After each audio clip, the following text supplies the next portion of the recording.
everybody, and welcome to Patriots Law Group Live. This is legal strategies for military divorce, and we welcome those of you who are back, and for those of you who are tuning in for the very first time. This is where we support our brave men and women out there who need some navigation through the complexities and challenges of a military divorce. And we have some of the best legal experts out there who are hosting this show and are going to help answer your questions and help guide you through it today over the next 30 minutes. And we have Pat Hughes and we have Mike Lyons, who are the brilliant minds behind Patriots Law Group. So welcome, gentlemen. Thank you, Maureen. Yeah, happy to be back. Yeah, absolutely. And of course, we are going to be doing this live stream every other week. And I'm Maureen Edwards, and I am only here to kind of just guide through some of the topics today, which our focus is going to be on 5 biggest mistakes in military divorces. So that's what we're going to be focusing in on. And right now, I'm going to turn it over to you, Mike, to maybe jump into that very first one, if you'd like to kick that off. Yeah, no, absolutely. I like to think of these top 5 mistakes as kind of the low-hanging fruit. And, you know, the first one almost seems like the most obvious, but I see many people come into our office and they have a divorce or a custody case, and they have already signed a 1-year lease on a 1-bedroom apartment. And, you know, I'm sort of sitting there saying, this is going to now make your case more complicated, and spend a lot of time working through how can we fix it. And I hear a lot of very good reasons why it happened. You know, the parties are in a divorce situation, or they contemplate separation. The friction is high, and the money is tight. And so the quickest way to solve that, and sometimes it's with the children's best interest in mind, is to one of the spouses to move out, and the only thing that fits in a budget is a 1-bedroom apartment. And the plan for that person is, well, I'll sleep on the couch, the kids can sleep in the house, and once we settle everything up and divide the property, we'll then get into 2-3 bedroom apartments or a new house. Well, that's a mistake. You know, you really paint the court into a corner where they're going to say, you know, I don't think the children should be sleeping on a couch or on a floor. It looks like camping rather than a suitable living situation. So what I do in those scenarios, and what I advise clients is, you know, we might need to rob Peter to pay Paul for a while. We might need to stop paying a 401k. Sometimes, if it's the right situation and the facts are aligned in a certain way, I'll make a calculated risk to tell them, pay less support, because when we go to court, we're going to be dinged less if we've paid. We still need to pay some support, but if we paid a little less support, but then on the other side of it, we say we have track record of the children coming to an apartment or a residence that's suitable for them and for the foreseeable future works. So I would say the number 5 mistake out of 5 mistakes is getting a 1-bedroom apartment. Before you, top 5, really thought through what you want for custody. Talk with a lawyer, understand if you really have a good case for joint custody, and if you really want it, then get an apartment that suits the children's living situation. So that's number 5. And that's a great point. And because you, as a practice, really hone in and focus on, you know, military law, you really know that, you know, this is the very first thing that people could make that mistake on, that could come back to them and kind of hurt the process, you know, that maybe a civilian lawyer would have never thought about, you know, and I think that's really, really important. So Pat, what do you have to say? I know we've got 5 of them to cover. So what do you think the second thing is that people kind of make a mistake on that they may not even realize they're doing? Yeah, so, well, a big mistake that we've seen are the occasions where people are trying to rush into a divorce too quickly. Even a lot of jurisdictions require, depending on the grounds, that you have a cooling off period anyway, if both sides aren't in agreement. In some respects, if it's a contested divorce, then you're going to have to create some time. But if it's uncontested and there's no jurisdictional cooling off period, sometimes you see people jumping into a divorce too quickly. And what I mean by that is there's a lot of benefits that people can be thinking that they're going to have or they've become used to that might end up going away if they rush into a divorce. There's a number of different rules that exist for someone to obtain, for example, healthcare, TRICARE. In order for a non-military spouse to retain TRICARE, healthcare for life, there's a 20-20-20 rule. And even if it was an uncontested divorce and everything's figured out, if you get divorced without having acquired 20 years of marriage that overlap 20 years of military service, then if you did it in the 19th year, you're not going to get that benefit. And it's a matter of days to get to that. That could be a problem. And so that's a rule that exists for life, TRICARE for life. You get it for a year if you get it for 15 years. And there's even another direct payment of the military pension after 10 years. So there's a lot of things to contemplate and figure out about whether the certain military rules exist to maybe gain a benefit, remain married for a certain period of time. And if you're trying to rush to that divorce without thinking about all those things, you get divorced the day before you hit that key day, then you've now lost a benefit that you could have. That's really interesting. So you would be guiding somebody and advising somebody to hold off and prolong this and make sure that you hit that mark, that milestone in order to protect themselves. Right. So exactly. yeah. And there's so many emotions flying. Like, I just want to sever this. I want to cut this and I want to move on. And they need to be legally advised that that's not in their best interest. So that's really, really good advice. So awesome. So Mike, what is the third one that, they need to be aware of? Yeah. I think a mistake, and it's really easy to have a very knowledgeable lawyer in state level divorce make this mistake. That is filing in the wrong state. And the reason why I say it's real easy, under state law, the court has jurisdiction to grant a divorce if one of the parties has resided in the state for more than 6 months, and particularly jurisdiction over the defendant and all of his or her assets if they've resided in the state, or there was a marriage in the state, those types of things. So if you just look at state law, you say, okay, do we have those requirements met? And if the answer is yes, you say, great. It's like every other case I've had. Let's steam forward. The devil in the detail is for the military pension, which is the largest asset that most of our military clients have, or military families have to divide. The federal law preempts. That's a word that we use a lot when we talk about military law. It preempts, which means it trumps the state law. And it says if the service member is only in the state because of military duty, it doesn't count for jurisdiction purposes. So you go through this whole proceeding, you agree on a piece of paper, a court sets an award for a former spouse to get a share of the military pension. Everybody's waiting around for it to start paying, and then DFAS says, oh, wait a minute. That court couldn't do it. Federal law doesn't allow it. And you're like, whoa, what's going on? What often happens is those clients then go back to their prior attorneys, and their prior attorneys may not even quite understand what has happened. And we get those calls from attorneys who don't have military experience. We get those clients after this has sort of gone awry, who we'll consult with and say, can we, and we may not be able to, but can we do something to fix it?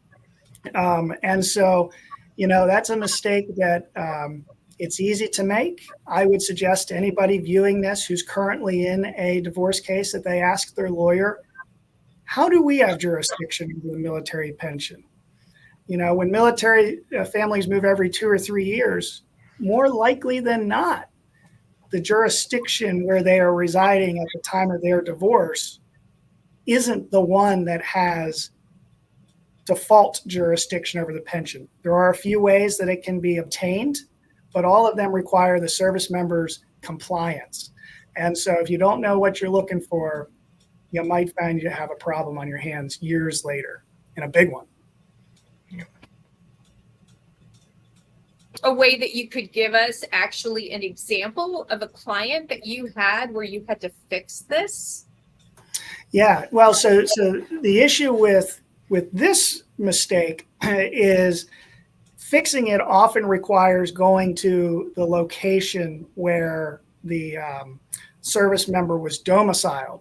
So more often than not, we have the consulting role, and then we advise as to getting them in touch with a lawyer in that out-of-state area, because it flows like this. The lawyer is a Maryland lawyer. That's why they know of Patriots Law Group, and that's why they reach out to us.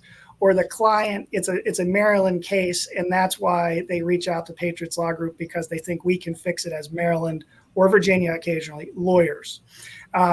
But frequently, we are saying, and if it is a Maryland or Virginia case, then we work through going back and changing either the pension division order or just establishing that there was in fact jurisdiction. If it isn't, then it's normally us finding them a good lawyer in a different state, and referring them to that lawyer to help out. And we have a network of other lawyers that we work with. And that's what I was getting at. Yeah, I'm sorry, Pat. That's what I was getting at, is because you only have jurisdictions on so many states. So if that, you can't represent them in another state, so you have to have that network to help them if that's where it has to go. So Pat, what were you going to say? Well, a couple of things. Think about the wasted resources and costs that just were incurred if you filed in the wrong jurisdiction and find out later, because you paid an attorney to pursue the pension division, and then federal law prevents it in the jurisdiction where that was filed. You just paid a lawyer for something that they can't even do for you. I've raised it as a defense even on behalf of a service member where they filed in a state that he refused to consent to jurisdiction to have his pension division divided. And so that required that opposing party to have to pursue the action in a completely different jurisdiction. And that opposing party had to incur all the fees and find a new lawyer and do all those things that could have been entirely avoided on the front end, had she been properly advised. Right. Interesting. Yeah. Yeah. So I think we're at question and mistake number 5, aren't we? Have we already gotten there? I think we might be on 4, but it's great today. there's a number of mistakes, at least, and we got a couple more to talk about though. And one of those is, having been former active duty Air Force JAGs like Mike and I were, we used to have legal assistance clients, and certainly military members or even those dependents have access to those types of services, and they are helpful to some extent, but they can also be hurtful if that's the sole route you go, when you rely on a JAG to either create or review a separation agreement, and that JAG doesn't exactly have the full range of experience to know what should be in a separation agreement, or for that matter, whether the client even knows what should be in there, because Mike's got a couple of really interesting cases involving crypto that the opposing party, the client he represented, didn't even know existed. And that's one of the things that is a huge mistake, is to jump into a divorce when there are marital assets, jump into a divorce that are being, I guess, foregone potentially if you just jump right into a marital separation agreement without knowing what is out there and engaging in the process of discovery, it's called, where you have the ability to subpoena records or ask for the production of certain documents that can help demonstrate what assets exist that are marital assets that can be divided.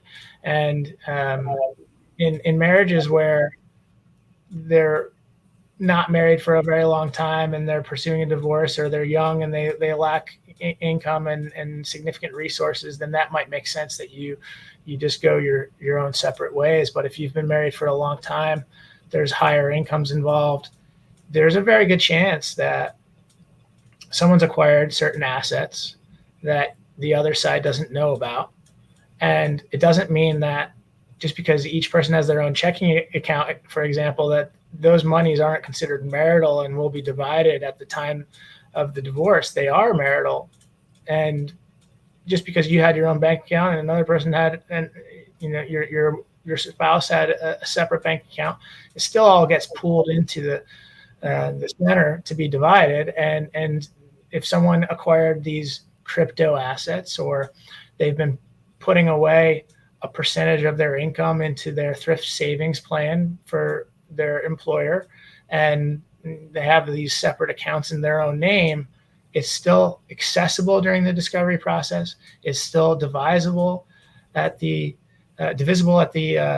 time of divorce as a marital asset. And if the other side doesn't know they exist, then there could be very large sums of money or other assets that aren't even contemplated in the separation agreement that go to the person who had them and who possessed them, and just solely because the other side didn't know they existed and didn't engage in the process of discovery where those things could have been discovered. So it's a big mistake to just sign an agreement. Again, it almost kind of relates to my prior example of a mistake where people are rushing into divorce. It might cost more money to look for these things, but through your attorneys that are exercising those subpoena powers or other tools that exist in discovery, certainly it's going to cost you more money. But in the end, it might end up disclosing that far more money than what an attorney costs you existed for that spouse to have divisible as part of a marital asset for the divorce. So in the occasion where it's a young marriage where not many assets exist, then it might make sense to just go your own separate way. But if you've been married for many years and the incomes are higher and those situations exist, it's a very big mistake to just assume you know what's out there and take the other person's word for it without engaging in that process just to trust and verify that what they're telling you is accurate. Yeah, Pat, that's a good point, because discovery, we see that all the time. People will come into us and say, we got everything worked out. We just need you to write an agreement. And this is exactly, Pat and I have lived that life when we were on active duty. And it was our duty to draft that agreement, right? And we, like so many that are on active duty doing legal assistance, didn't have the real world court experience to see how it actually plays all the way out. But when they come into us here now, we will say, okay, I don't see anything in here about X. Maybe it's survivor benefits. Maybe it's, a question of, you said they work for the federal government. What's happening to the federal pension that they've earned? And they say, oh, I didn't even know or didn't even think about that. So I think Pat's really hitting one on the head there, that it can be a big mistake to do anything in a divorce, or to enter into any agreement without knowing what you don't know. And I would say from there, get a lawyer who can be sure there's nothing you don't know, and that's through discovery. Yeah, that's great advice. And I look at it on the flip side too, is a lot of people may not realize that their debt is the other person's debt too. They share the debt, right? And you may share the assets, but some people may be surprised that I think both people are responsible for each other's debt too, right? Well, it depends on which state. Since we do so many different states, the answer is yes in some, no in others. Really? But it can be, oh yeah, even between Maryland and Virginia, they'll have lines where they stop counting what is, quote, marital, debt, or property. And Okay. some may be separation and some may be divorce. So it's very complex, and the, quote, I don't want to say jailhouse lawyers, but the non-lawyer lawyers, the friends who got divorced in Texas might be telling you something is so, but not appreciating that things are different in Maryland. And there's also something called waste, though, to your point, Maureen, where if someone's intentionally trying to dissolve a marital asset so that the other person doesn't get it, or to hide it, then those are things that can kind of, I guess, offset what would generally be given to both sides. The other side not doing the misdeed could benefit from that if you could show waste. But yeah, it does depend on the jurisdiction. It's not always the same, like Mike was saying.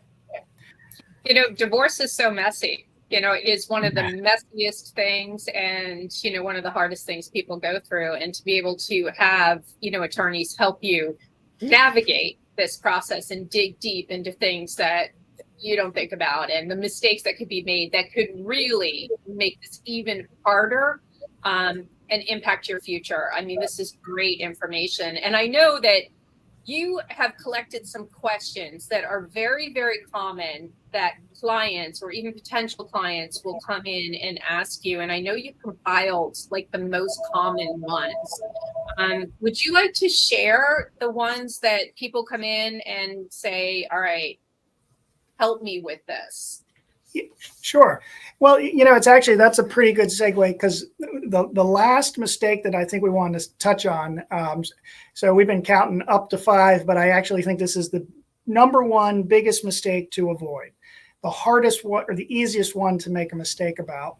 And it is one of the questions that we get asked a lot. And I think that somebody emailed us when they heard about these topics. That is the survivor benefit. Okay. It's called SBP. People, and basically, I'll back up. You have 1 year to file basically some form with DFAS, along with a divorce decree, to become or to maintain the former spouse as a beneficiary of the survivor benefit. And what the survivor benefit is it means if the court said the former spouse gets, I'm just going to use the example, half the mortgage, and the military member has the other half.